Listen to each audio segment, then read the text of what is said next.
Tony Pua, Malaysia's most controversial politician at the moment. If you don't know Tony, then maybe you should. DAP leader, Oxford PPE, painter, my very first interviewee in this lifetime, most voted for MP in the history of Malaysia, and the subject of 59 police reports. Funny how all those troubles started with a little post like this before it all ended up as Tony Pua versus the universe.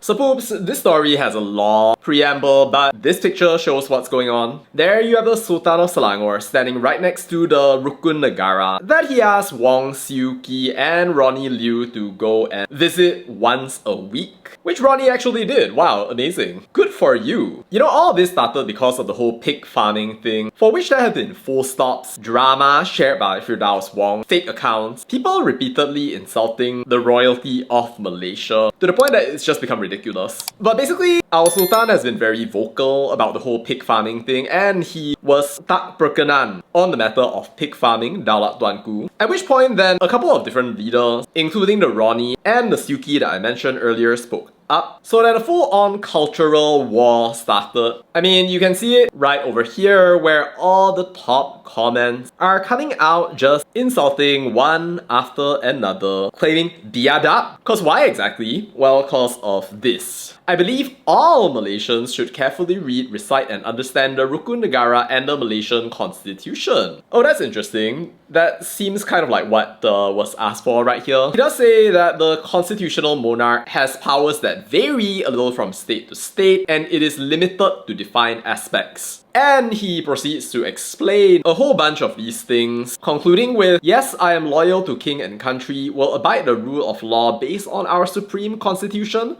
not decrees. And the entire world went ballistic. That's why you get the complaints, the police reports, all the people going out there and exploding one after another, trying to tunggang on religion, royalty, or any number of other things. Including this thing which I actually thought was a kind of like Bersih rally at first, which is actually kind of fascinating. I mean, let's remember the views of some of their leaders. Their super leader, Hadi Bilai, mengikut Raja berperlembagaan, Raja di bawah perlembagaan, perlembagaan kita menjunjung demokrasi.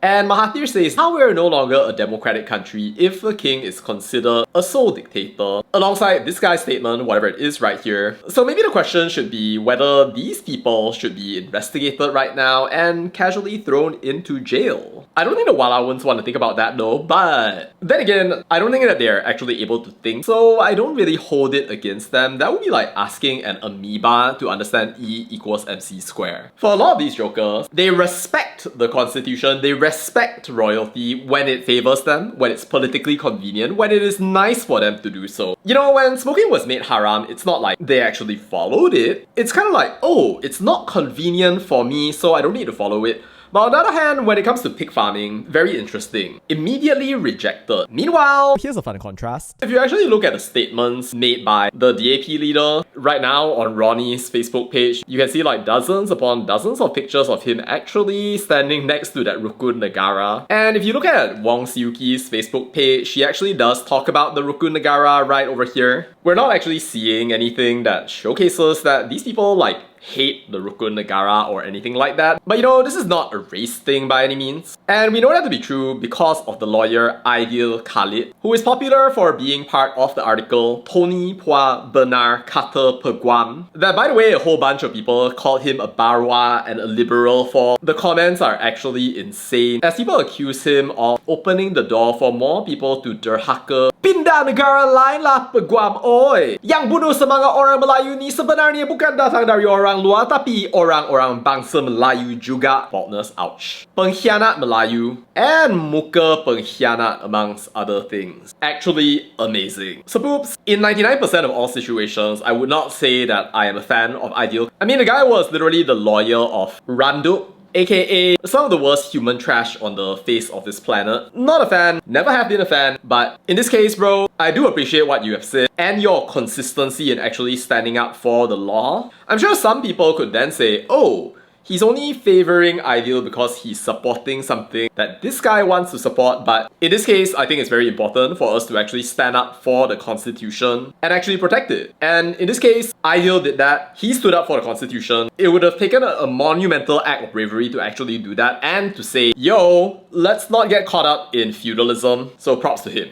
And you know, it is worth looking at the federal constitution itself. You can actually go ahead and search the word ruler, and in fact, you can learn a lot about how this country is constituted, the foundations that it's actually based upon, noting the supreme law of the federation thing, such that anything inconsistent with the constitution shall be null. And you can actually go right ahead and have a look at what the duties of the conference of rulers are, what they can do, what they cannot do, over what issues they actually have rights, and what they don't. And you know, one thing that a lot of people have been talking about is that apparently there's this idea of adab, and that apparently the reason Tony Pua is facing this kerfuffle at the moment with the police reports is because he did not think about adab. It's because of the way that people disagreed. They failed to appreciate respectful engagement matters, tone matters, context matters. And if you really want to disagree, then you should disagree the way that you disagree with a respected elder. Though I'm not really seeing how any of the people who disagreed thus far From the DAP, disagreed in a disrespectful way. can't really say the same thing for Fake accounts and some of the real actual people. that have gone out in force, I might add, to just casually mock our royalty for reasons that honestly are beyond me.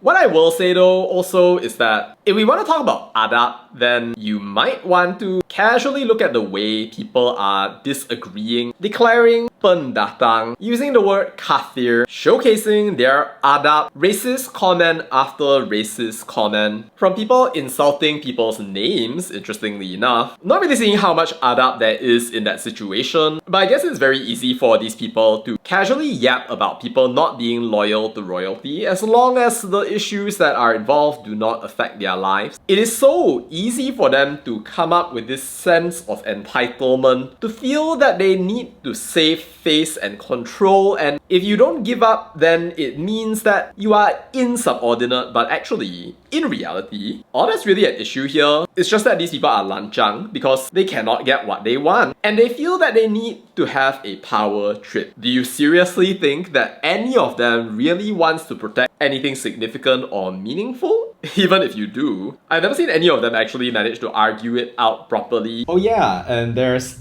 this guy who decided to go down the stalking route, Screen capping and uploading my picture. Because apparently he's triggered that nobody is influenced by these videos, so share the video, poops. unable to disconfirm the fact that Tony is correct. But well, is it really an issue of adab or something else along the way? Let me know your thoughts down in the comments, and I'd love to hear what you think about Tony Pua versus the universe in this epic, kinda unfortunate drama that we're witnessing as other countries move forward because they don't have the privilege of our beloved race and religion gaslighting. Alright, that's all to say about that, and bye.